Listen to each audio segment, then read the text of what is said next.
అందరికీ నమస్కారం. ఈరోజు మనము డిస్కస్ చేయబోయేటటువంటి టాపిక్ జమీందారీ ఉద్యమాలు, అదేవిధంగా రైతు ఉద్యమాలు. ఈ రెండు చాలా ఇంపార్టెంట్ టాపిక్స్ అండి. సో వీటి గురించి మనం ఈరోజు డిస్కస్ చేద్దాము. సో ఆంధ్ర ప్రాంతంలో అసలు రైతు ఉద్యమాలు పుట్టుక ఎలా ఉందనేది చూసుకుంటే, సో బ్రిటిష్ పాలనలో కోస్తా ప్రాంతంలో ఏం చేశారు, జమీందారీ భూమి శిస్తు విధానాన్ని, అదే దత్తమండలాల్లో రైతువారీ విధానాన్ని ప్రవేశపెట్టారు. ఇది మనకు తెలిసినటువంటి విషయమే. అయితే ఈ రెండు విధానాలు కూడా రైతులకు ఉపయోగపడలేదండి. సో రెండు ప్రదేశాల్లోని ఏమైంది, భూస్వాములు బలంగా ఎదిగారు, అదేవిధంగా తర్వాత వడ్డీ వ్యాపారస్తులు బాగుపడ్డారు. సో అందుకని రైతులు ఏం చేశారంటే తమ వ్యతిరేకతను జిల్లా మహాసభల ద్వారా వ్యక్తపరిచారు. సో ఈ జిల్లా మహాసభల రైతాంగ సమస్యలను తెలియజేయడం కూడా ఆనకట్టల ద్వారా సుసంపన్నమైన గోదావరి కృష్ణ ప్రాంతాల్లోనే జరిగింది. సో ఆ ప్రాంతాల్లో సాంప్రదాయక పంటలతో పాటు వ్యాపార పంటలు కూడా అభివృద్ధి చెంది ఆర్థికంగా రైతాంగం బలపడి సమాజంలో విద్యాధిక మధ్యతరగతి వర్గంలో వచ్చిన చైతన్యమే ఈ విధంగా వ్యక్తమైంది. సో మామూలుగా ఈ చైతన్యం ఎక్కువగా ఎక్కడ గోదావరి కృష్ణా జిల్లాల్లో ప్రారంభమైందండి. సో పంట కాలువల రిపేర్లు, గ్రామాలకు రవాణా సౌకర్యాలు, విద్యా సౌకర్యాల కోసం మహాసభల్లో తీర్మానాలు చేయసాగారు. సో డెల్టా ప్రాంత రైతులు నీటి తీరువ పన్ను హెచ్చింపుపై సమీకృతం ఇవ్వడం జరిగింది. సో ఈ విధంగా ముఖ్యంగా గోదావరి కృష్ణ ప్రాంత రైతుల్లో ఎక్కువ చైతన్యం ఏర్పడి ఇలాంటి మహాసభలు ఏర్పాటు చేయడము, సో వాటి ద్వారా ఇవన్నీ జరిగింది. సో రైతు సంఘాల ఆవిర్భావము. సో కృష్ణా జిల్లా గుడివాడ తాలూకా నూజెండ్ల గ్రామంలో మొట్టమొదటిసారిగా 1905లో రైతులు తమ సమస్యలను చర్చించడానికి సమావేశమయ్యారు. సో రైతు సంఘాల నిర్మాణానికి ఈ సమావేశం అనేది నాంది పలికింది. ఇలాంటివి గుర్తుపెట్టుకోవాలండి. ఏ సమావేశము రైతు సంఘాల నిర్మాణానికి ఇదైంది అంటే ఇలాంటివి గుర్తుపెట్టుకోవాల్సి ఉంటుంది. అదేవిధంగా ఎన్జి రంగా, మాగంటి బాపినీడు, దండు నారాయణరాజు మొదలగు వారు ఈ రైతు ఉద్యమాలకు అండగా నిలబడ్డారండి. సో నెల్లూరు జిల్లాలో వ్యవసాయ సంఘం 1908లో ఏర్పాటైంది. 1920 దశకంలో జరిగిన కృష్ణా గోదావరి గుంటూరు జిల్లాల మహాసభల్లో జమీందారీ ప్రాంతంలోని రైతుల సమస్యలను చర్చించి తీర్మానాలు చేయడం జరిగింది. సో త్రిపురనేని రామస్వామి చౌదరి తెనాలి నుంచి 1927లో రైతు అను పత్రికను నడపడం జరిగింది. సో రైతుల సమస్యలపై కృషి చేయడానికి 1920 నాటికే తాలూకా, ఫిర్కా స్థాయిలో సంఘాలు ఆంధ్రాలో ఏర్పడ్డాయి. సో గుంటూరు జిల్లా రైతు సంఘం 1923లో అప్పికట్లలో ఏర్పడింది. పాతూరు వెంకటప్ప ఇక్కడ జరిగిన రైతు సభకు అధ్యక్షత వహించడం జరిగింది. జాతీయ కాంగ్రెస్ ఉద్యమంలో చురుకుగా పనిచేస్తున్నటువంటి మాగంటి బాపినీడు, దుగ్గిరాల సూర్యప్రకాష్ రావు ఈ రైతు సంఘాల మారుమూల ప్రాంతాలలో సైతం స్థాపించాలని, వాటిని రాష్ట్ర స్థాయి రైతు సంఘానికి అనుసంధానించాలని వీళ్ళు ప్రచారం చేయడం జరిగింది. తర్వాత మాగంటి బాపినీడు 1928లో ఏం చేశాడంటే రైతు సంఘాలు ఎందుకు అనేటటువంటి ఒక కరపత్రాన్ని ప్రచురించడం ద్వారా ప్రచారాన్ని కల్పించడం జరిగింది. సో ఆంధ్ర రాష్ట్ర రైతు సంఘము 1928లో తన ప్రథమ మహాసభను గుంటూరులో జరుపుకుంది. అధ్యక్షుడు బి వెంకటరత్నము, మాగంటి బాపినీడు, దేవర సత్యనారాయణ, ఎన్జి రంగా కార్యదర్శులుగా ఎన్నుకోబడింది. రెండవ రాష్ట్ర రైతు మహాసభ విజయవాడలో 1929లో జరిగింది. దీనికి అధ్యక్షుడిగా ఎన్జి రంగా రైతులకు పూర్తి రక్షణ కావాలని, రైతు రాజ్య స్థాపన జరగాలని ఈయన కోరడం జరిగింది. సో మూడవ ఆంధ్ర రాష్ట్ర రైతు మహాసభ బాపట్లలో జరిగిందండి. వేమవరపు రామదాసు పంతులు అధ్యక్షులు కాగా ఎన్జి రంగా కార్యదర్శిగా. సో ఈ సభ నాటికి రైతాంగ ఉద్యమం తన పోరాటాన్ని రీసెటిల్మెంట్కి వ్యతిరేకంగా సాగింది. సో ఆంధ్ర రాష్ట్ర కాంగ్రెస్ కమిటీ 1928 జూలైలో సమావేశమైనప్పుడు టంగుటూరి ప్రకాశం భూమి శిస్తు పెరుగుదలకు వ్యతిరేకంగా గ్రామాలను సభలు నిర్వహించమని పిలుపునిచ్చారు. సో గోదావరి కృష్ణా జిల్లాల రైతులు ఒక ఐక్య కమిటీగా ఏర్పడి దండు నారాయణరాజు నాయకత్వంలో రీసెటిల్మెంట్కు వ్యతిరేకంగా ఉద్యమం కొనసాగించారు.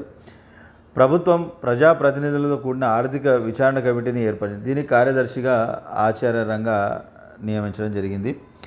సో డిసెంబర్ 1934 4వ ఆంధ్ర రాష్ట్ర రైతు సభ విశాఖపట్నంలో జరిగిందండి. దీనికి ఆచార్య రంగ అధ్యక్షుడిగా, కొమ్మారెడ్డి సత్యనారాయణ మూర్తి కార్యదర్శిగా ఉన్నారు. సో రాష్ట్ర రైతు సంఘం 1936లో అధికారికంగా రిజిస్టర్ అయింది. సో ఇలా మనకి అంటే ఏం చేయదు, ఈ రైతు మహాసభలు ఏవైతే ఉన్నాయో ఒక టేబుల్ లాగా ఒక టేబుల్ ఫార్మాట్లో వేసుకోవాలండి. టేబుల్ ఫార్మాట్లో వేసుకొని అది జరిగిన సంవత్సరము, ప్రాంతము, అధ్యక్షులు ఎవరు, తీర్మానం ఏం చేశారు అనేటటువంటి 4 కాలమ్స్ తోటి ఒక చిన్న టేబుల్ వేసుకుంటే అయిపోతుంది ఇది. సో ఇది మనకి జాగ్రత్తగా చూసుకోవాలి. నెక్స్ట్ జమీందారీ రైతు వ్యతిరేక పోరాటాలు ఏ ఏరియాలో జరిగాయి అనేది. సో మునగాల కృష్ణా జిల్లాలోని నందిగామ తాలూకాలో ఎస్టేట్ అన్నట్టు, ఇది ఒక ప్రస్తుత తెలంగాణలోని సూర్యాపేట జిల్లా ఇది. సో బ్రిటిష్ ఫ్రెంచ్ యుద్ధాల్లో మునగాల సంస్థానాధీశురాలైన కీసర లచ్చమ్మరావు బ్రిటిష్ కంపెనీకి సహాయం చేయడం వలన 1802లో ఈ సంస్థానానికి చెందిన పాలకులు జమీందారు హోదా కల్పించడం జరిగింది. సో మునగాల రాజధాని ఏది సిరిపురంగా ఉండేది. తర్వాత కాలంలో నడిగూడెంకు మార్చారు.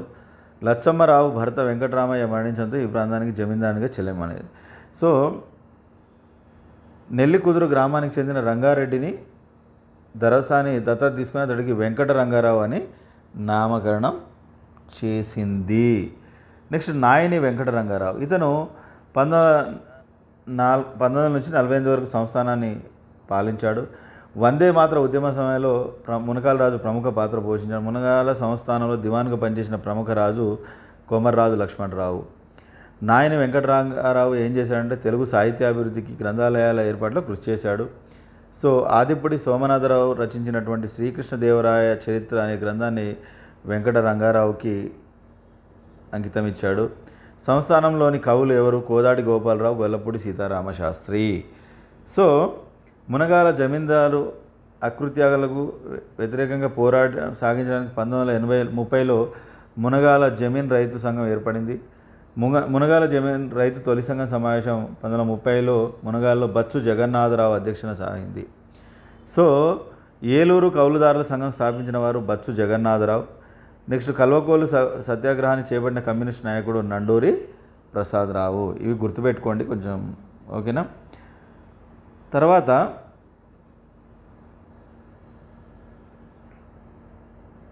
మనకి ఒప్పందంలోని ఈ తర్వాత ఏమైందంటే 1939 జనవరి 15న బ్రహ్మయ్య మధ్యవర్తిత్వంతో రైతు కూలీ నాయకులకు జమీందారులకు మధ్య ఒక ఒప్పందం జరిగింది. సో ఈ ఒప్పందాన్ని బ్రహ్మయ్య అవార్డు అని పిలుస్తారు. సో అంటే ఒక ఉద్రిక్త వాతావరణం ఈ కూలీ సంఘాలకు, అదేవిధంగా ఈ జమీందారులకు మధ్య ఒక ఉద్రిక్త వాతావరణం వచ్చింది. సో అందుకనే కాంగ్రెస్ కమిటీ కార్యదర్శి అయినటువంటి గొట్టిపాటి బ్రహ్మయ్య ఒక ఒప్పందాన్ని కుదుర్చాడు. దాన్నే బ్రహ్మయ్య అవార్డు అని పిలుస్తారు. ఈ ఒప్పందంలో ముఖ్యాంశాలు ఏంటంటే మనకి జమీందారు శిస్తు ఎక్కువగా వసూలు చేయొద్దు. సో పేదల భూములను జమీందారులు ఆక్రమించొద్దు. సో మునగాల సంస్థానాధిపతి బ్రహ్మయ్య అవార్డును అమలు పరిచినందుకు ప్రజలు జమీన్ రైతు సంఘ నాయకుడు ఉప్పల అమలు పరచలేదు కాబట్టి ఉప్పల రామయ్య ఆధ్వర్యంలో ఉద్యమం చేశారు. అదేవిధంగా రామాపురం బరాకత్గూడానికి చెందినటువంటి 350 స్త్రీలు పోలీసులను అడ్డగించగా వారిపై లాఠీ చార్జ్ చేశారు. సో నాటి మద్రాసు రాష్ట్ర రెవెన్యూ మంత్రి ప్రకాశం పంతులు, రైతు నాయకుడు ఎన్జి రంగాలు మునగాలను సందర్శించి రైతు సమస్యలను పరిష్కరిస్తామని హామీ ఇవ్వడంతో 1939 జూన్ 19న మునగాల ఉద్యమం అనేది విరమించబడింది. నెక్స్ట్ వెంకటగిరి అండి. ఇది విజయనగరం తర్వాత 2వ అతిపెద్ద సంస్థానము. అమల్లో ఉన్న పశువులు గడ్డు మేసే విధానము కంచి పద్ధతి. సో ఈ వర్షాభావ కాలంలో కూడా, అంటే కరువు కాలంలో కూడా మేసే గడ్డిపై జమీందారులు ఏం చేసేవాళ్ళు? పుల్లరి పన్ను. ఈ పుల్లరి పన్ను చాలా ఇంపార్టెంట్ అండి, ఇది గుర్తుపెట్టుకోండి. సో ఈ పుల్లరి పన్ను గురించి మీరు గుర్తుపెట్టుకోవాల్సిన అవసరం ఉంది. అంటే ఏందని అడుగుతాడు. సో వెంకటగిరి రాజా నిరంకుశ పాలన నుండి ప్రజలను కాపాడడానికి 1929 అక్టోబర్లో ఏం చేశారంటే నెల్లూరు జిల్లాలో జమీందారు రైతు సంఘం స్థాపించబడింది. సో దీని యొక్క మొదటి సమావేశము దొడ్ల రామిరెడ్డి స్వగృహంలో జరిగింది. సో ఈ సమావేశమే వెంకటగిరి జమీందారీ ఉద్యమానికి దారితీసింది. నెక్స్ట్ నెల్లూరు జమీన్ రైతు సంఘం, నెల్లూరు వెంకటరామనాయుడు కార్యదర్శిగా ఇది ప్రారంభమైంది. సో జమీన్ అనేటటువంటి రైతు పత్రికను ప్రారంభించారు. సో మా కొద్దీ జమీందారుల పొందు అనే గేయాన్ని రామనాయుడు ప్రచురించడం జరిగింది. సో తర్వాత గాంధీ ఏం చేశాడంటే 1933 డిసెంబర్ 20న గాంధీ వెంకటగిరిలో పర్యటించిన సందర్భంలో ఆయనతో పాటు పర్యటించిన ఆంధ్ర నాయకుడు ఎన్జి రంగా. సో ఈ వెంకటగిరి సంస్థాన ప్రజలు బాధలు ఇతివృత్తంగా చిత్రించబడినటువంటి తెలుగు సినిమా రైతు బిడ్డ అండి. ఈ మూవీల గురించి కూడా అడుగుతాడు కాబట్టి జాగ్రత్తగా గుర్తుపెట్టుకోండి. అదేవిధంగా ఈ రైతు బిడ్డ సినిమా చిత్రీకరణ చేసిన వారు గూడపల్లి రామబ్రహ్మం. రైతు బిడ్డలో చిత్రీకరించబడిన దారి డొంకలు లేని ఊరిలోన అనే పాట రచయిత నెల్లూరు వెంకటరామనాయుడు అండి. చాలా ఇంపార్టెంట్ ఇవి గుర్తుపెట్టుకోండి. సో ఇది దీనికి సంబంధించి. నెక్స్ట్ మనకి కాశీపట్నం అండి. ఇది పశ్చిమ గోదావరి జిల్లాలోని సంస్థానం ఇది. సో ఈ భూపతి లక్ష్మీరాజు లక్ష్మీ నరసింహరాజు నాయకత్వంలో ఉద్యమం జరిగింది. సో రైతు ఉద్యమం గురించి గాంధీజీ లేఖ రాసిన ఆంధ్ర రాష్ట్ర కాంగ్రెస్ నాయుడు భోగరాజు పట్టాభి సీతారామయ్య. సో 1938 అక్టోబర్లో గాంధీజీ తన హరిజన్ పత్రికలో ఈ విషయాన్ని ప్రస్తావించడం జరిగింది. అదేవిధంగా 1939 మార్చి 7న జమీందారుకు వ్యతిరేకంగా సత్యాగ్రహం చేపట్టిన జిల్లా రైతు సంఘ అధ్యక్షుడు భూపతి లక్ష్మీ నరసింహరాజు అరెస్ట్ అయ్యాడు. అదేవిధంగా నాటి మద్రాసు ముఖ్యమంత్రి సి రాజాజీ, టంగుటూరి ప్రకాశం పంతులు, ఆంధ్ర రాష్ట్ర కాంగ్రెస్ అధ్యక్షుడు పట్టాభి మొదలైన ప్రముఖుల సూచన మేరకు భూపతిరాజు సత్యాగ్రహాన్ని విరమించాడు. ఇది దీనికి సంబంధించి. నెక్స్ట్ మనకి చెల్లపల్లి. ఇది కృష్ణా జిల్లాలోని దివిసీమలోని ప్రాంతము. ఇక్కడ జమీందారు యార్లగడ్డ శివరామప్రసాద్, ఉద్యమ నాయకుడు గొర్రపాటి వెంకట సుబ్బయ్య. సో జమీందారు భూ ఆక్రమణలకు వ్యతిరేకంగా చండ్ర రాజేశ్వరరావు, పీట చాపనయ్యల నాయకత్వంలో రైతు కూలి జమీందారు వ్యతిరేక ఉద్యమం జరిగింది. అదేవిధంగా చండ్ర రాజేశ్వరరావు, పీట చాపనయ్యలను అరెస్టు చేయగా సో చెల్లపల్లి నారాయణరావు ఉద్యమానికి నాయకత్వము వహించారు. నెక్స్ట్ శ్రీకాకుళము విశాఖలో రైతాంగ పోరాటాలు. పూర్వం గంజాం జిల్లా అంటే మద్రాసు ప్రెసిడెన్సీలో ఉండేది అన్నట్టు. సో 1950లో శ్రీకాకుళం ప్రత్యేక జిల్లాగా ఏర్పాటు చేయబడింది. ఏజెన్సీ ప్రాంతమైనందున కొండ జాతి తెగలు నివసించేవాళ్ళు. సో జమీందారులు, మోకసాలు, ఇనాందారులు అని పిలువబడే భూస్వాములు రకరకాల పన్నులు విధించేవాళ్ళు అన్నట్టు వీళ్ళు. సో మొదటి జమీన్ రైతు సభ ఎక్కడ జరిగింది? 1929 నవంబర్ 3న విశాఖపట్నంలో జరిగింది. సో ఈ సభలో ముఖ్య పాత్ర పోషించిన వారెవరు? వేములకొండ రామదాసు, పట్టాభి రెడ్డి, భూపతి వెంకటపతి రాజా, శ్రీరాములు నాయుడు, బచ్చు విశ్వనాథరావు జమీన్ రైతు సభలో ముఖ్య పాత్ర పోషించారు. ఈ రైతు సమస్యలను వివరించడానికి ప్రజావాణి అనేటటువంటి పత్రిక ప్రారంభమైంది. ఈ ప్రజావాణి పత్రిక సంపాదకుడు ఎవరంటే గరిమెల్ల కృష్ణమూర్తి.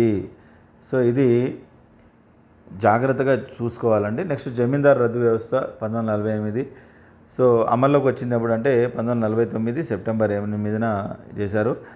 సో నాటి మద్రాసు రాష్ట్ర ముఖ్యమంత్రి ఎవరు? రామస్వామి రెడ్డియార్ దీన్ని రద్దు చేశారు. రెవెన్యూ మంత్రి కళా వెంకట్రావు. సో అప్పుడు జనరల్ ఎవరు? గవర్నర్ జనరల్ ఎవరంటే రాజగోపాలాచారి. సో ఇది దానికి సంబంధించిందండి.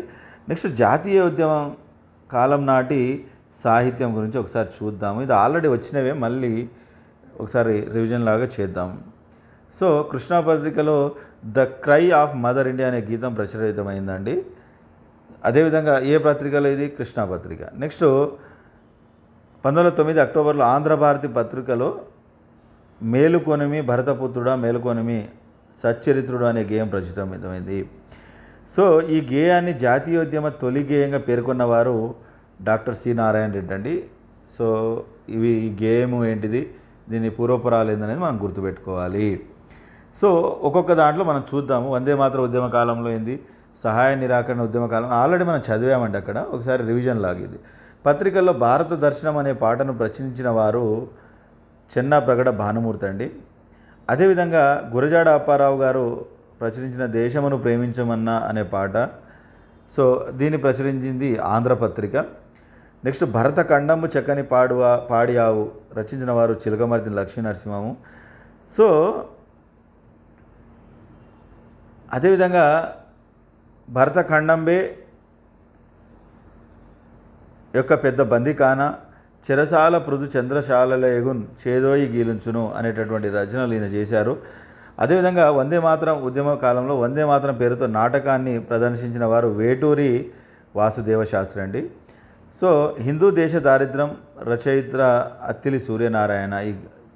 నెక్స్ట్ బాల వితంతు విలాసము రచయితలు మట్టుండి వెంకట సుబ్బారావు నాయుడు, అదేవిధంగా ముంగినపూడి వెంకట శర్మ. ఇవి గుర్తుపెట్టుకోవాల్సిన విషయాలండి. చాలా జాగ్రత్తగా ఒక్కొక్కటి రాసి పెట్టుకోండి. నెక్స్ట్, గాంధీజీకి స్వాగతం పలుకుతూ రచించిన మహాత్మా గాంధీకి స్వాగతం అనేటటువంటి రాసింది ఎవరంటే అచ్యుత రామశాస్త్రి అండి. ఇది సహాయ నిరాకరణోద్యమ కాలంలో రాసినవి. పొద్దు పొడుపు చుక్క పొడిచింది రచయిత దువ్వూరు రామిరెడ్డి. కొల్లాయి కట్టితేనేమి మా గాంధీ కోమటై పుట్టితేనేమి గీత రచయిత బసవరాజు అప్పారావు అండి. చెయ్యెత్తి జైకొట్టు తెలుగోడ గీత రచయిత వేముల శ్రీకృష్ణ అండి. దండాలు దండాలు భరతమాత రాజమండ్రి కేసరి సమాజం అండి. అదేవిధంగా దుబ్బిరాల గోపాలకృష్ణ రచించిన పాటలు రామ్ భజన పాటలు. మా కొద్ది తెల్లతొరదనం కరిమెల్ల సత్యనారాయణ. సో లోకమాన్య తిలక్ చరిత్ర ఎవరు రాశారు? చెల్లపిల్ల వెంకటేశ్వరరావు. నేతాజీ చరిత్ర గుర్రం జాషువా. దేశభక్త కొండ వెంకటపయ్య చరిత్ర జంధ్యాల పాపయ్య శాస్త్రి. సో సుభాష్ చంద్రబోస్ను కీర్తిస్తూ మిక్కిలినేని భగవంతరావు పాట రాశారు. అదేవిధంగా లాలా లజపతిరావు కావ్యం ఎవరు రాశారు? చెరుకువాడ వెంకటరామయ్య, గాదె జగన్నాథ స్వామి. గోగల చరిత్ర కావ్యం దాదాబాయి నవరోజీ, మంత్రి ప్రగడ భుజంగరావు. జపాన్ చరిత్ర ఆదిపుడి సోమనాథరావు. ఇవి రచనలు ఎప్పుడు? సహాయ నిరాకరణోద్యమ కాలంలో. నెక్స్ట్, శాసనోల్లంఘన ఉద్యమ కాలంలో మనకి మున్నంగి శర్మ, గాంధీ రాయబారం, కర్లవీర నాగేశ్వరరావు, మోతిలాల్జీ నిర్మాణం, త్రిపురనేని రామస్వామి చౌదరి వీరగంధం తెచ్చినారు వీరులెవరో తెలుపుడి, గొల్లపూడి సీతారామ శాస్త్రి కళ్ళు మానండోయ్, ముదిగంటి జగన్నాథ శాస్త్రి బార్దోలి సత్యాగ్రహం, దామరాజు పుండరాక్షకుడు నవయుగ గాంధీ, కె వెంకటరామ శర్మ పూర్వ స్వాతంత్రం, వీర సుబ్రహ్మణ్యం సత్యాగ్రహ సమరము. అదేవిధంగా క్విట్ ఇండియా ఉద్యమం. ఇవన్నీ ఇంతకుముందు వచ్చినవేనండి, మళ్ళీ రిపీట్ అయినాయి. జాగ్రత్తగా ఒకసారి చదువుకోండి. క్విట్ ఇండియా ఉద్యమ కాలంలో భారతదేశులు తొలగండి, ఈ భారతదేశం మా దేశం అని చెప్పింది ఎవరంటే వానమల వరదాచార్యులు. లేచిపోయిన పోలీస్ టోపీలు వందలు వేలు కరుణశ్రీ. జస్టిస్ పార్టీని చంపాలి రా బాబు, జమీందారుల పొందు తొలగాలి రా బాబు అని చెప్పింది ఎవరు? నెల్లూరి వెంకటనాయుడు. సో ఇతర రచనలు చూస్తే ఏ దేశం ఏగినా ఎందుకు ఆలిడినా అనే పాట ఎవరు? రాయప్రోలు సుబ్బారావు. జెండా ఒక్కటే మూడు వన్నెలది దాశరథి కృష్ణమాచార్యులు. ఎన్నాళ్ళ స్వప్నం ఇది దాశరథి రంగాచార్యులు. భారతదేశ గేయం గుర్రం జాషువా. మా తెలుగు తల్లికి మల్లెపూదండ శంకరంబాడి సుందరాచారి. జయ జయ ప్రియ భారతి జనేత్రి దేవులపల్లి కృష్ణమాచార్యులు. నెక్స్ట్, కథానికలు. నీలవేణి కథా రచయిత రాయసం వెంకటశివుడు. కుటీర లక్ష్మీ కథ కనపర్తి వరలక్ష్మమ్మ. నెక్స్ట్ మనకి నాటకాలు. జపనీయం, శ్రీరామ వీరబ్రహ్మం, పాంచాల పరాభవం, దామరాజు పుండరీక్షం, అదేవిధంగా పాంచాలి స్వయంవరం, జటాయువు, మహాభారత గౌరవరంగం, పద్మవ్యూహం, సతీ సంయుక్త, శ్రీ మహాత్మా గాంధీ నాటకం, చిత్తోడు పతనం, రోషనార, శివాజీ విజయం. ఇవి నాటకాలండి. అవి ఎవరు రాశారో కూడా పక్కన ఉన్నాయి, ఒకసారి రాసుకోండి. సో ఇది దీనికి సంబంధించింది. నెక్స్ట్, నవలలు తీసుకుంటే బంకిం చటర్జీ రాసినటువంటి రాజసింహ, రజని, ఇందిరా నవలలను తెలుగులోకి అందించిన వారు బాలాంత్రపు వెంకటరావు, ఓలేటి పార్వతీశం. నెక్స్ట్, మాతృమందిరం రచయితలు ఎవరెవరు అంటే బాలాంత్రపు వెంకటరావు, ఓలేటి నెక్స్ట్, తెలుగువారి గీతాంజలిగా ప్రసిద్ధి చెందిన కావ్యం ఏకాంత సేవ. నెక్స్ట్, 1000 పడగలు విశ్వనాథ సత్యనారాయణ, కేంద్ర సాహిత్య అకాడమీ పొందినటువంటి నవల ఇది. నెక్స్ట్, వినోబాభావి స్ఫూర్తితో సర్వోదయ గానం రచించిన వారు తుమ్మల సీతారామమూర్తి అండి. సో గాంధీజీ ఆత్మకథను తెలుగులోకి అనువదించిన వారు తుమ్మల సీతారామమూర్తి. గుడిగంటలు రచయిత కాటూరి వెంకటేశ్వరరావు. నెక్స్ట్, ఇతర సాహిత్యం. నేను నా దేశం దర్శి చెంచయ్య రాశారు. నా జీవిత కథ నవ్యాంధ్రం అయ్యదేవర కాళేశ్వరరావు. గడిచిన రోజులు పి తిరుమలరావు. అండమాన్ జీవితం ప్రతివాద భయంకరాచారి. వస్త్రాపహరణం కె సుబ్రహ్మణ్య శాస్త్రి. భారత రాజ్యాంగ చరిత్ర ఆత్మకూరి గోవిందాచారి. భారతదేశం నా మాతృభూమి ప్రతిజ్ఞ ఎవరు? పైడిమర్రి వెంకట సుబ్బారావు. ఇది దీనికి సంబంధించిందండి. నెక్స్ట్, నాటకాలు. సో ఈ స్వరాజ్య సోపానం, గాంధీ మహోదయం, నవయుగ గాంధీ విజయం, గాంధీ మహాత్ముడను కలయుగ ప్రహ్లాదుడు, చింతామణి, పరక్ విక్రయం, రసుపత్ర విజయం, రాణా ప్రతాప్ సింగ్, సో ఇవి ఒకసారి గుర్తు పెట్టుకోండి. ఒకసారి గడియారం వెంకట శాస్త్రి, శివాజీ కథ, శివతాండవం ఎవరెవరు రాశారనేది ఒకసారి చూసుకోండి. రిపీటెడ్గా రాయకండి, ఎక్కడో ఒక దగ్గర రాసి పెట్టుకోండి. మళ్ళీ డబల్ రాసుకుంటే మీకు టైం వేస్ట్ అండి. అనవసరంగా రాసిందే 4 సార్లు రాసుకోవడం వల్ల మీకు ఎటువంటి లాభం లేదు. కాబట్టి సో దయచేసి జాగ్రత్తగా రాసుకోండి.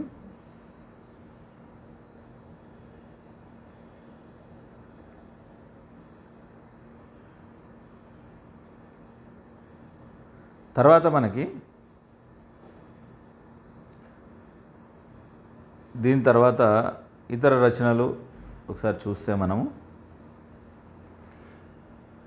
విప్లవ సాహిత్యము. సో శ్రీరంగం శ్రీనివాసరావు, శ్రీసి అంటాం కదా. సో ఈయనకు సంబంధించిన రచనలు మహాప్రస్థానం, సావిత్రి, సత్యవంతుడు, సుప్తాస్తికలు, మరో ప్రపంచం, చరమరాత్రి, ఖడ్గ సృష్టి, అనంతం, సిర్ప్రాలి, తెలుగు వీర లేవర, దీక్షోభూమి సాగర్ అనే సినిమానికి గీతానికి గాను ఉత్తమ గీత రచయిత అవార్డు పొందారు. నేను సైతం ప్రపంచానికి సంవిధాన ఒకటి అవతినిచ్చాను అనేటటువంటి ప్రసిద్ధ చెందిన కవిత ఇది. నెక్స్ట్ 1970లో ఆవిర్భవించిన విప్లవ రచయితల సంఘానికి అధ్యక్షుడయ్యిండిన. నెక్స్ట్ ఆరుద్ర కవితా సంకలనాలు పైలా 25, ఏటికేడాది, గాయాలు. ఇది చాలా ఇంపార్టెంట్ అండి. ఈ విప్లవ సాహిత్యంలో ఉన్నటువంటి అంశాలు చాలా ఇంపార్టెంట్. సో కావ్యాలు ఏంటివి? సినీవాలి, ఇంటింటి పద్యాలు, కూసలమ్మ. నెక్స్ట్ త్వమేవాహం, పరిశోధన గ్రంథాలు, సమగ్రాంధ్ర సాహిత్యం, రాముడికి సీత ఏమవుతుంది, నాటికలు ఏమేమి రాశాడు, ఉద్గీత, రాదారి బంగ్లా, సాలా బంజికలు. సో రుక్కుటేశ్వర శతకం కూడా శ్రీశ్రీతో కలిసి రచించాడు. నెక్స్ట్ విద్వాన్ విశ్వము, ఈయన రచనలు ఏమున్నాయి? కాదంబరి, అధర్వణ వేదం, విరికన్ని రాతలు, గీతలు, పాపం, నా హృదయం, వెన్నేటి పాట. అదేవిధంగా శివసాగరు. సో ఈయన రాసిన ఉద్యమం, నెలబాలుడు, అంబేద్కర్ సూర్యుడు, తూర్పు భవనం వీచెను. నెక్స్ట్ అలిశెట్టి ప్రభాకర్, ఎర్ర పావురాలు, మంటలు జలాలు, మంటల జంటలు, చురకలు, రక్తరేఖ, ఎన్నికల ఎండమావి, సంక్షోభం. ఇది ఇంపార్టెంట్ అండి ఇది. సో నెక్స్ట్ ఇది చాలా జాగ్రత్తగా గుర్తుపెట్టుకోవాల్సినటువంటి అంశాలు. నెక్స్ట్ సుబ్బారావు పాణిగ్రహ, ఈయన శ్రీకాకుళం రైతాంగ ఉద్యమానికి నాయకత్వం వహించాడండి. ఈయన రచనలు అరుణ కిరణాలు, తూర్పు జెండ, దేశభక్తులు, రచించిన పాట మధుర మిఠాయిలు. సో అలాగే ఇక ఇతర రచనలు కూడా ఉన్నాయి, ఒకసారి మీరు చూసి రాసేసుకోండి. సో ఇది సరిపోతుంది. నెక్స్ట్ ఆంధ్రదేశంలో నాటక సంస్థలు ఏమేమి ఉన్నాయో ఒకసారి చూద్దాము. సో ఫస్ట్ ఇందులో సురభి నాటక సంస్థ అండి. సురభి నాటక సంస్థ ఏదైతే ఉందో ఈ సురభి నాటక సంస్థ గురించి నేర్చుకుందాము. సో సురభి నాటక సమాజం పేరు శ్రీ శారద మనోవినోదిని సంగీత నాటక సభ. సో సంచార నాటకాలను ప్రదర్శించిన, అంటే ఒక దగ్గర తిరుగుతూ నాటకాలు వేసేవాళ్ళు. సో తొలిసారిగా వీళ్ళే ప్రారంభించారు. నెక్స్ట్ రాయచోటి, అంటే కడపలో సురభి వారు ప్రదర్శించిన నాటకం కీచక వధ. సంసార స్త్రీలతో నాటకం వేయించిన ఘనత వీరిదే. అదేవిధంగా కోస్తాంధ్ర ప్రాంతంలో తొలిసారిగా ఈ సంస్థ నాటకం ప్రదర్శించిన ప్రాంతము నరసారావుపేట. సురభి కుటుంబానికి ఆద్యుడు సంజీవరావు, అంటే ఇంపార్టెంట్ ఇది. నెక్స్ట్ ఆంధ్ర నాటక కళా పరిషత్తు 1929లో కొత్తపల్లి లక్ష్మయ్య స్థాపించారు దీన్ని. సో అధ్యక్షత వహించింది సాంఖ్యాయన శర్మ, రెండవ రోజు కాశీనాథన్ నాగేశ్వరరావు. ఈ నాట్య కళ అనే పత్రికను వీళ్ళు స్థాపించడం జరిగింది. నెక్స్ట్ మైలవరం కంపెనీ, బెజవాడ అండి. ఈ పూర్వనామం బాలభారతి సమాజం. సూరనేని వెంకట పాపారావు ఈ సంస్థ యజమాని. తర్వాత కార్యాలయాన్ని మైలవరం నుండి విజయవాడకు మార్చారు. సో ఈ కంపెనీ ద్వారా ప్రదర్శించబడిన ప్రసిద్ధ నాటకం సావిత్రి. రచించిన వారు Sriramulu Satyanarayana Sastri. Next Guntur first company, స్థాపకుడు కొండుబట్ల సుబ్రహ్మణ్య శాస్త్రి. వీళ్ళు ప్రదర్శించిన నాటకం సత్య హరిశ్చంద్రీయం. సో నాటక రచయిత బలిజపల్లి లక్ష్మీకాంత కవి. నటించిన వారు హరిప్రసాద్ రావు, కొంపల్లి హనుమంతరావు, బలిజపల్లి లక్ష్మీకాంత కవి. సో గుంటూరు నాటక సమాజంలో స్త్రీ పాత్రలో నటించిన నాయకుడు దేశభక్త Konda Venkatappayya. Very very important. So next మనకి మోతేవారి కంపెనీ ఏలూరు. సో సీతారామాంజనేయ నాటక సమాజం మోతేవారి కంపెనీగా సుప్రసిద్ధం. స్థాపకుడు మోతే సత్యనారాయణరావు. ఆంధ్రదేశంలో తొలిసారి మృచ్ఛకటికం అనేటటువంటి నాటకాన్ని ప్రదర్శించారు. Next young men's happy club Kakinada 1916లో స్థాపించారు. స్థాపకులు జనాబ్ కాసిం సాహెబ్, మాదిరెడ్డి, రామానుజులు రావునాయుడు. లేచింది మహిళా లోకం, తులసి, ఈశ్వర్ అల్లా తేరేనా మొదలైన నాటకాలు వీళ్ళు ప్రదర్శించారు. నెక్స్ట్ మనకి సంగీత మానిని సమాజము. ప్రారంభకులు ఎవరంటే ఎం రామచంద్ర కవి. ఈ సమాజం తరపున పురుష వేషధారణను రచించిన మహిళ రాముడు. ఈమె ఎక్కువగా ధరించిన పాత్ర హరిశ్చంద్రుడి పాత్ర. Next juvenile Hindu theatre Machilipatnam అండి. స్థాపించిన వారు వెంకట శివరావు బాలకృష్ణయ్య. తొలుత తెలుగు నాటకాలు ప్రదర్శించిన తర్వాత హిందీ నాటకాలు కూడా ప్రదర్శించారు. ఈమని లక్ష్మణస్వామి నాటకాల్లో పాత్రలు ధరించడము జరిగింది. నెక్స్ట్ జగన్మిత సమాజం అండి. స్థాపించిన వారు అంకితం జగ్గారావు. తొలి దశలో షేక్స్పియర్ నాటకాలను ప్రదర్శించారు. తర్వాత కాలంలో సంస్కృత నాటకాలను కూడా ప్రదర్శించారు. నెక్స్ట్ అరుణోదయ సంగీత నాట్య మండలి విజయవాడలో సుంకర కనకారావు స్థాపించారు. ప్రసిద్ధ నాటకాలు బలిదానము, శక్యసింహ. అదేవిధంగా హిందూ నాటకోజ్జీవక సమాజం Vaddadi Subbarayudu. Next royal theatre అండి, మచిలీపట్నంలో స్థాపించారు దీన్ని. సో వ్యవస్థాపకులు ఎవరు? మంజులూరి కృష్ణారావు, బుర్రా రాఘవచార్యులు. సో ఇందులో నేను కొంచెం స్పీడ్గా చెప్తున్నానండి. ఇందులో మీరు అర్థం చేసుకునే కాన్సెప్ట్లు ఏవండి, అంత స్టాటిక్ డేటా కాబట్టి మీరు ఒకసారి చూసుకొని రాసుకోవడం అంతే. నెక్స్ట్ ఆంధ్ర స్థలంలో రంగస్థల నటులు, వాళ్ళ పాత్రలు. సో ఇది కూడా ఒకసారి చూసుకోండి, మీరు రాసుకొని ఇది కూడా ఇంపార్టెంట్ ఏరియానే, ఒకసారి జాగ్రత్తగా చూసుకొని రాసుకోండి. ఇది నేను ఇలాగే స్టాటిక్గా ఉంటుంది కాబట్టి మీరు ఇది చూసి మీరు డైరెక్ట్గా రాసుకోవచ్చు. ఓకే. నెక్స్ట్ ఆంధ్రదేశంలో మహిళా సంఘ సంస్కర్తల గురించి ఒక చిన్న టాపిక్ అండి. So first Muthu Lakshmireddy Madras legislative council సభ్యురాలుగా ఎన్నికయ్యారు. దేశంలోనే తొలి మహిళా శాసనసభ్యురాలుగా ఖ్యాతి గడించారు. ఇంపార్టెంట్ అండి. తొలి మహిళా వైద్యురాలు, అదేవిధంగా తొలి మహిళా శస్త్రచికిత్స నిపుణురాలు. సో ఇండియన్ అంటే ఉమెన్స్ అసోసియేషన్కి వ్యవస్థాపకురాలుగా సేవలందించారు. సో మద్రాసు లెజిస్లేటివ్ కౌన్సిల్లో దేవదాసి వ్యవస్థకు ప్రత్యేక బిల్లును ప్రవేశపెట్టి దేవదాసి వ్యవస్థ నిర్మూలన కృషి చేశారు. వెరీ వెరీ ఇంపార్టెంట్ అండి.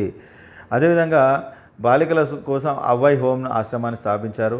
హార్దోక్ కమిటీ అంటే ఇది ఒక విద్యా కమిటీలో సభ్యురాలుగా ఉన్నారు. సో ఉప్పు సత్యాగ్రహ కాలంలో అరెస్ట్ అయి శాసనసభ్యత్వానికి రాజీనామా చేశారు. వెరీ వెరీ ఇంపార్టెంట్ అండి, very very important. Next Durgabai Deshmukh. So Andhra మహిళా బిరుదు కలదు. ఆంధ్ర మహిళా పత్రిక స్థాపించారు. అదేవిధంగా రచించిన నవల లక్ష్మి. ఉప్పు సత్యాగ్రహ కాలంలో 3 సార్లు జైలు శిక్ష అనుభవించారండి. అదేవిధంగా మద్రాసు, హైదరాబాద్లలో ఆంధ్ర మహిళా సభను స్థాపించారు. హైదరాబాద్ లిటరసీ హౌస్ను స్థాపించారు. ప్రణాళిక సంఘ సభ్యురాలుగా, సెంట్రల్ సోషల్ వెల్ఫేర్ బోర్డు చైర్మన్గా పదవి బాధ్యతలు నిర్వర్తించడం జరిగింది. నెక్స్ట్ అచంట రుక్మిణి లక్ష్మీపతి పట్టభద్రురాలైన మొదటి ఆంధ్ర మహిళ. సో మద్రాసులోని ఆల్ ఇండియా రేడియో వారు ఈమె వీణా వాదన కార్యక్రమాన్ని ప్రసారం చేశారు. అదేవిధంగా ఉప్పు సత్యాగ్రహం సందర్భంగా రోజగోపాలాచారి అనంతరం వేదారణ్య శిబిరణ బాధ్యతలు తీసుకున్నారు. ఉప్పు సత్యాగ్రహ కాలంలో అరెస్ట్ అయిన తొలి మహిళగా ఖ్యాతి గడించారు. Important, very very important. అదేవిధంగా అఖిల ఆసియా మహిళా సభకు అధ్యక్షత వహించడము జరిగింది. నెక్స్ట్ మనకి 1936 ఎన్నికల్లో కాంగ్రెస్ తరపున బరిలోకి దిగి విజయం సాధించారు. అదేవిధంగా 1937 రాజాజీ నేతృత్వంలో ఏర్పడిన మంత్రివర్గంలో డిప్యూటీ స్పీకర్ పదవి బాధ్యతలు తీసుకున్నారు. ప్రకాశం పంతులు నేతృత్వంలో ఏర్పడిన కాంగ్రెస్ ప్రభుత్వ హయాంలో ఆరోగ్య శాఖ మంత్రిగా చలామణి అంటే బాధ్యతలు స్వీకరించారు. నెక్స్ట్ మనవి ఉన్నవ లక్ష్మీబాయమ్మ. తన భర్త ఉన్నవ లక్ష్మీనారాయణతో కలిసి గుంటూరులో వితంతు శరణాలయాన్ని స్థాపించారు. ఈ శరణాలయాన్ని శారదా నికేతనంలో విలీనం చేశారు. దీని ద్వారా ఏం చేశారు? వితంతులకు, దీనస్థితిలో ఉన్న బాలికలకు ఆశ్రయం కల్పించారు. శ్రీ శారదా నికేతనం మాసపత్రికను కూడా ప్రచురించారు. నెక్స్ట్ మనకి ద్రోణరాజు లక్ష్మీబాయమ్మ. సో ఉప్పు సత్యాగ్రహ కాలంలో జైలుకు వెళ్ళారు. ఈమెకి రాజకీయ గురువు గారు భోగరాజు పట్టాభి సీతారామయ్య. సో ఇది మనకి ఇంపార్టెంట్. నెక్స్ట్ మనకి తల్లాప్రగడ విశ్వసుందరమ్మ స్వాతంత్రోద్యమ సమయంలో పశ్చిమ గోదావరి జిల్లా మహిళలకు నాయకత్వం వహించారు. సో రాజమండ్రిలో ఆనంద నికేతన ఆశ్రమాన్ని స్థాపించారు. 105 గీతాలను రచించి కవితా కదంబం అనే పేరుతో ప్రచురించడం జరిగింది. నెక్స్ట్ పాటూరి బాలసరస్వతమ్మ సింహపురి వారపత్రికను ప్రారంభించడం జరిగింది. సహాయ నిరాకరణ ఉప్పు సత్యాగ్రహ ఉద్యమాల్లో పాల్గొన్నారు. శశి అనేటటువంటి మాసపత్రికను ప్రచురించారు. నెక్స్ట్ వేదాంతం కమలాదేవి సహాయ నిరాకరణ ఉప్పు సత్యాగ్రహ ఉద్యమాల్లో పాల్గొన్నారు. కాకినాడ కాంగ్రెస్లో సభలో మహిళా ప్రతినిధిగా వ్యవహరించారు. 3 సార్లు కాకినాడ మున్సిపల్ కౌన్సిలర్గా సేవలు అందించారు. దేశ సేవిక అనేటటువంటి బిరుదు కలదు. నెక్స్ట్ ఓరుగంటి మహాలక్ష్మమ్మ తన భర్తతో కలిసి కావలిలో భజన మండలిని ప్రారంభించారు. 1910లో ఒక మహిళా సంఘాన్ని ప్రారంభించారు. స్త్రీ విద్యా వ్యాప్తికి కృషి చేశారు. 1912లో బాలికల పాఠశాలను ప్రారంభించారు. స్త్రీల కోసం రాత్రుబడులను ప్రారంభించారు. వెరీ వెరీ ఇంపార్టెంట్ అండి.